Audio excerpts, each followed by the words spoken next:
പുല്ലുമേട് കാനനപാത വഴിയുള്ള തീർത്ഥാടകരുടെ എണ്ണം വർദ്ധിച്ചു വരുന്നതിന് വണ്ടിപ്പെരിയാർ സത്രത്തിലൂടെ സ്പോട്ട് ബുക്കിംഗ് വഴി ഒരു ദിവസം 1000 തീർത്ഥാടകരെ മാത്രമേ കടത്തിവിടുകയുള്ളൂ. വെർച്വൽ ക്യൂ വഴി വണ്ടിപ്പെരിയാർ പുല്ലുമേട് പാത തിരഞ്ഞെടുത്ത് ബുക്ക് ചെയ്ത തീർത്ഥാടകർക്ക് നിയന്ത്രണം ബാധകമല്ല. ഹൈക്കോടതി നിർദ്ദേശത്തെ തുടർന്നാണ് തീരുമാനം. സാമൂഹിക മാധ്യമങ്ങളിലൂടെ പാതയുടെ പ്രകൃതി ഭംഗി കണ്ട നിരവധി തീർത്ഥാടകരാണ് പുല്ലുമേട് പാത തിരഞ്ഞെടുക്കുന്നത്. പ്രകൃതി രമണീയമായ പുല്ലുമേടുകൾ മാത്രമല്ല, കുത്തനെയുള്ള കയറ്റങ്ങളും ചെങ്കുത്തായ ഇറക്കങ്ങളും ഉൾപ്പെടെ 16 കിലോമീറ്റർ ദൈർഘ്യമുള്ളതാണ് പുല്ലുമേട് കാനനപാത.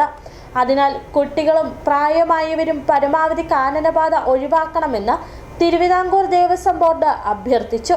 ഇത്തരത്തിൽ ഒരു പാസും നിലവിൽ ഇരുമേലി പരമ്പരാഗത പാത വഴി എത്തുന്ന തീർത്ഥാടകർക്ക് നൽകുന്നില്ല. പാസ് ഏർപ്പെടുത്തുമെന്ന ആവശ്യം ഉയരുന്നുണ്ട്. എങ്കിലും ഹൈക്കോടതിയുടെ നിർദ്ദേശമനുസരിച്ചാകും അന്തിമ തീരുമാനമെടുക്കുന്നത്.